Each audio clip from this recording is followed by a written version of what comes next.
I missed that. I was talking about Eric earlier.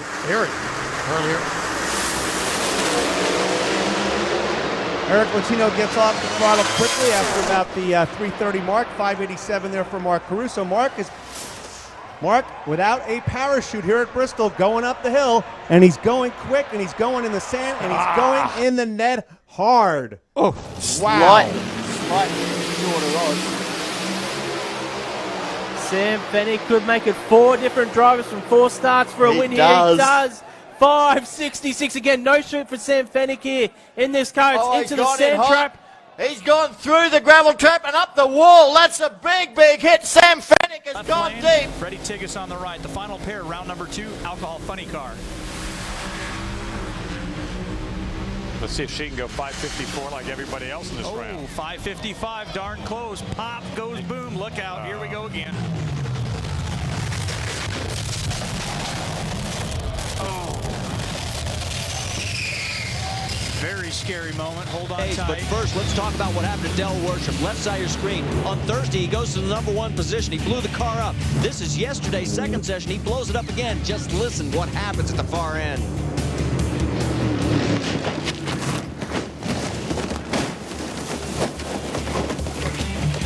We can tell you Del has a fractured tailbone. He's going to strap in. He's going to see if he's going to be able to make it down the quarter mile. He also has some lacerations on his leg. But other than that, he says he is A-OK. Remember. What Alan Prusiensky does.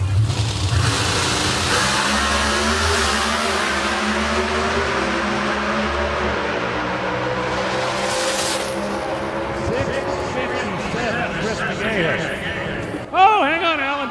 Alan Prusiensky's chute came out late. That car went upside down into the wall.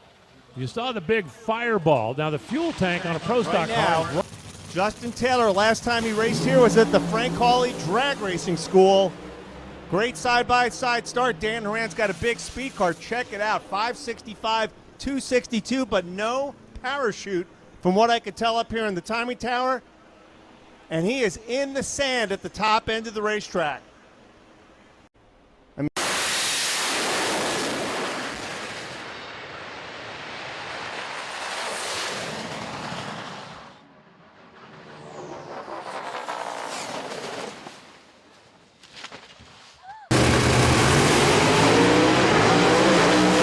Carl Baker chops down that tree, and it'll be Carl Baker at the end of the quarter mile. But Baker's in trouble. No shoots, Big Daddy. Look at that. Oh, my goodness. Thing must have rolled 4 or 5 times. It's still rolling. Doesn't look like it's going to stop. Oh, Cuff Bluey. Gary Densham goes 4.05, and he doesn't have a parachute out. Gary Densham is going hot into the sand.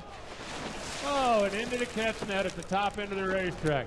Jim Campbell blows up about 300 feet. Shootout for funny cars. No parachute, though, for Ron Capps. Is this car going into the sit can? Yes, it is, and all the way to the net.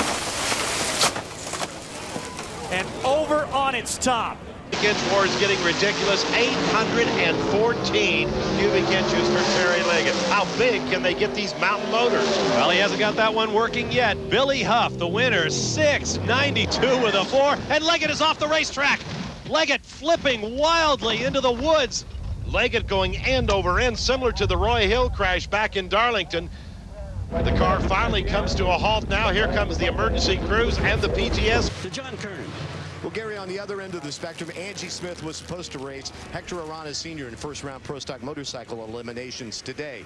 But in qualifying yesterday, she lost the brakes, had to bail off the bike before it crashed into a cornfield. Significant damage to the motorcycle, and as a result, because this team does not have the manpower, nor did it gave have it the supreme test. A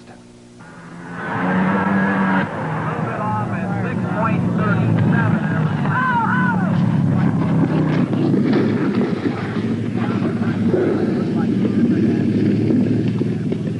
Mike Dunn and the ride of his life. For the reasons we're about to show you.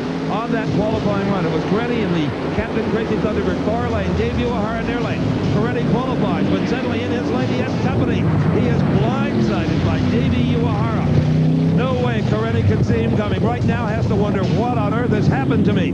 Here, you see it again. The Thunderbird of the far lane. Right now, Correnti knows he had a good run, and suddenly he... Dangerous. Watch this. 41-year-old Columbus businessman, local driver, near lane, Jeg Koflin. He's over 245 miles an hour. Shoot, deploys, rips off. He's down to about 150 miles an hour, headed for the end of the course. He's headed for the barrier. Begins to bounce and takes the barrier in a savage, terrible crash.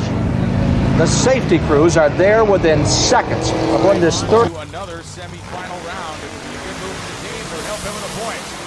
Reaction time advantage goes to Rowe, and Chad Green's car is sideways.